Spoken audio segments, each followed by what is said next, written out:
중국의 지방정부들이 부동산 위기 등으로 세수가 부족해지자 관내의 상장기업 최고위급들을 일방적으로 납치 구금해 자산을 몰수하거나 과도한 벌금을 부과하는 일들이 벌어지고 있어서 사회 문제로 부각되고 있습니다. 한마디로 날강도 짓을 하고 있다는 것인데, 이런 기업에 대한 압박 정책 때문에 상장기업들의 해외 이전도 가속화되고 있어서 자칫 중국 경제가 붕괴될 수도 있다는 우려가 나옵니다. Y타임스가 이 문제를 짚어봤습니다. 지금 시작합니다.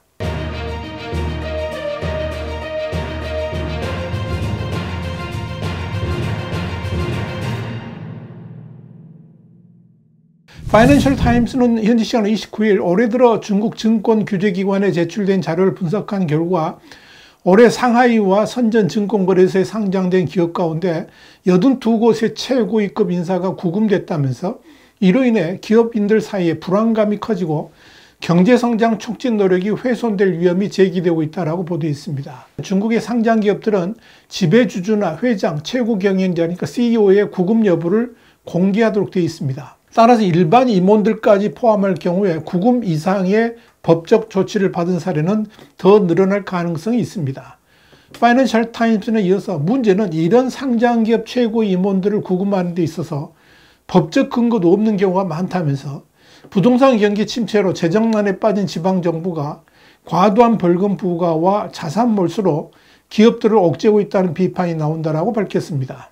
중국 최대 전기 스쿠터 제조업체인 아이마 테크놀로지의 장젠 CEO는 지난 10월 청도의 반부패 전담부서에 의해 구금됐습니다. 장 CEO의 자택과 회사 본사는 청도시와 수백 킬로미터 떨어진 텐진에 있으며 청도에는 자산을 보유하고 있지 않는 것으로 알려졌습니다. 한 회사 관계자는 청도시에서 구금 사유에 대해서 자세히 설명해 주지 않는다면서 구금된 대표들은 대부분 두세 달 안에 풀려난다고 전했습니다. 그렇다면 기업의 근거지와 전혀 관계가 없는 지역에서 이들 상장기업의 최고위급 임원들을 체포해 구금하는 이유는 뭘까요?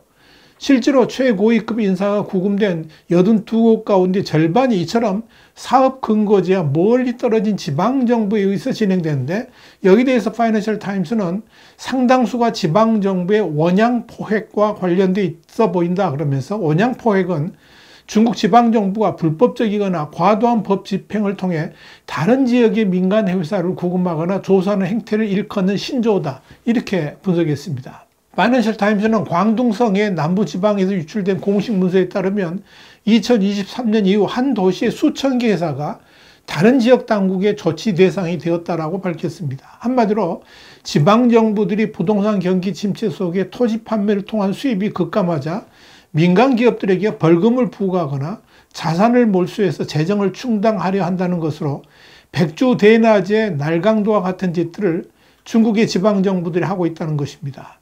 이에 대해서 익명을 요구한 중국 투자자는 일부 지방정부가 부유층에게 벌금을 부과하기 위해서 그들의 자산을 뒤지고 있다, 이렇게 주장했습니다. 상하이 한 변호사도 일부 의뢰인이 근거지가 아닌 지방정부로부터 부당한 법 집행을 경험했고, 이런 관행은 중국 내 기업 환경에 대한 신뢰를 떨어뜨리고 있다면서 막상 그런 일을 당하는 기업인의 불안감은 상상을 초월할 정도다, 이렇게 전했습니다.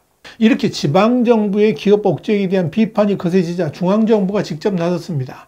리창 총리는 23일 국무원 상무회에서 불규칙한 기업 관련 행정감사로 기업의 정상적인 생산 및 운영에 영향을 주고 있다면서 지방정부의 법 집행에 대한 감독을 강화하라고 촉구했습니다. 이날 회의에서는 감사 대상을 명확히 하고 무작위 조사 등 감사 횟수를 줄이는 내용을 포함한 기업 행정감사에 대한 의견을 채택했습니다. 공산당 기관지인 인민일보도 지난 16일 논평을 통해서 원양포획식의 불법적인 법 집행의 검선을 끊어야 한다고 보도를 한 바 있습니다. 이렇게 중국의 상장 기업들에 대한 당국의 압박이 심해지면서 이 글로벌 기업들은 물론이고 중국 내 기업들도 중국으로부터의 탈주를 가속화하고 있는 것으로 보입니다. 영국 이코노미스트는 현지 시간 29일 수년 동안 중국은 글로벌 투자자들을 유치하고 해외 기업들의 활동을 장려해 왔는데, 이젠 중국에 있던 기업들이 해외 이주를 본격화하고 있다면서 지난 6월까지 중국 기업들은 해외의 비금융자산에 1770억 달러라는 기록적인 투자를 기록했는데, 이는 중국 총 GDP의 1%에 해당한다고 보도했습니다. 이코노미스트는 이어서 중국의 FDI, 그러니까 해외 직접 투자는 해외와 국내 모두에서 불안을 이야기하고 있다면서 특히 미국의 트럼프 정부가 들어설 것에 대비해서 중국 기업이 관세 폭탄을 피하기 위해 생산지를 이전하는 일들이 벌어지고 있다고 진단했습니다. 이코노미스트는 중국 기업의 해외 이전은 단지 트럼프 정부 출범만의 문제가 아니라 중국 내 노동비용 급등으로 더 이상 중국산 제품의 저가 정책이 통하지 않게 됐고, 동시에 중국 내 소비자 지출의 감소와 중국 내 기업 정책에 대한 불만 등이 한꺼번에 불거지면서 벌어지는 현상이다, 이렇게 진단했습니다. 이코노미스트는 지금 중국 기업들은 신흥시장의 공장에 현금을 쏟아붓고 있으며 여기에는 전기자동차 및 컴퓨터 칩과 같은 고부가 가치 제품을 만드는 공장도 포함된다면서 이런 중국 기업의 탈중국은 지난 2014년부터 2016년까지의 중국 기업에 대한 해외 투자 장려 때하고는 완전히 다른 양상이다, 이렇게 설명했습니다. 이코노미스트는 중국의 이런 오프쇼어링은 중국 내 산업을 공동화시키고 거시 경제에도 부정적 영향을 미칠 것이며 더불어 실업률을 증가시키는 결과를 가져오게 될 것이라면서 장기적으로 중국 경제에 상당한 주름살을 안겨다 줄 것이다, 이렇게 평가했습니다. 이런 중국 기업의 해외 투자가 극심해지자 중국 정부는 당장 해외 투자를 제한하려고 하고 있습니다. 시진핑 주석도 이런 중국 자본 해외 탈주에 대해서 위기감을 느끼면서 이를 철저하게 단속하라고 지시를 했고 중국 내부의 공급망과 통제력을 유지할 수 있도록 하라고 긴급히 지시하기도 했습니다. 문제는 중국 경제가 위기로 빠져들고 있다는 것을 중국 당국이 인지하고 있으며 별의별 대책을 다 내놓고 있긴 하지만 중국 공산당이 경제를 지배하는 현 상황에서는 경제의 시스템 개선이 근본적으로 불가능하다는 것입니다. 지금 중국 공산당 당국이 경기 부양을 위해서 다양한 대책들을 쏟아내고 있음에도 불구하고 지난 12월 16일 발표한 지난 11월 소비 통계는 엄청난 충격을 줬습니다. 중국을 대표하는 두 도시죠. 베이징과 상하이의 소비 증가율이 각각 전년 동기 대비 마이너스 14.1%, 마이너스 13.5%를 기록한 것으로 집계됐기 때문입니다. 그런데 주목할 것은 이 기간에 최대 쇼핑 시즌인 광군제 11월 10일이 있었고 중국 당국이 잇따른 경기 부양책에도 불구하고 소비 쇼크라고 할 정도의 결과가 나왔다는 점에서 충격적이었습니다. 그런데 지금 상황을 좀 더 미세하게 살펴보면 중국 경제가 지금 어떤 상황인지 파악할 수가 있습니다.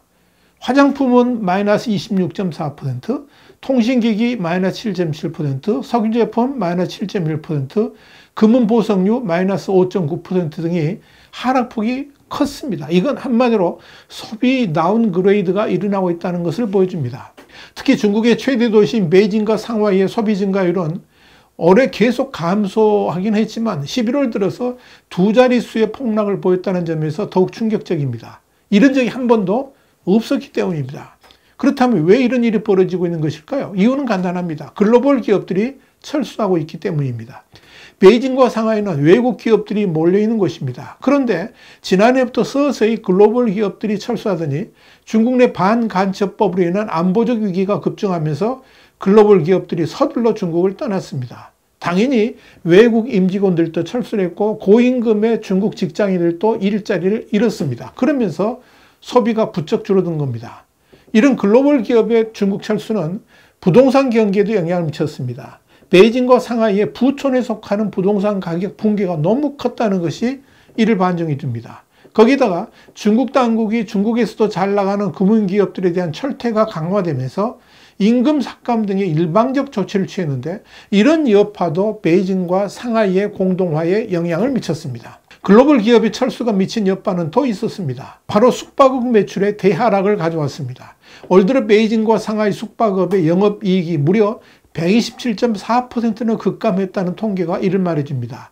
이런 위기를 만회하려고 중국 당국이 뜬금없이 한국을 비롯한 여러 나라의 일방적 무비자 여행 조치를 취한 것입니다. 또 하나 눈여겨볼 것은 화장품 소비가 급감하고 있다는 점입니다.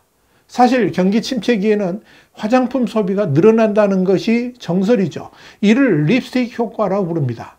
자동차, 가구 같은 값비싼 내구재 대신에 값싼 화장품 소비로 기분 전환을 한다는 뜻입니다. 실제로 중국에서는 지난 2021년까지 립스틱 효과가 있었습니다. 코로나19가 시작된 2020년 중국 소비 증가율은 마이너스 4.0%를 기록했지만 화장품 소비는 10%가량 증가했습니다. 하지만 2022년부터는 그 립스틱 효과마저 실종됐습니다. 중국은 지금 고가의 화장품 소비는 급격히 줄어든 반면 저가 화장품 소비는 늘어나고 있습니다. 이는 여성들의 삶이 다운그레이드 되고 있음을 말해주는 겁니다. 이렇게 중국 경제는 뿌리 붙어들고 있습니다.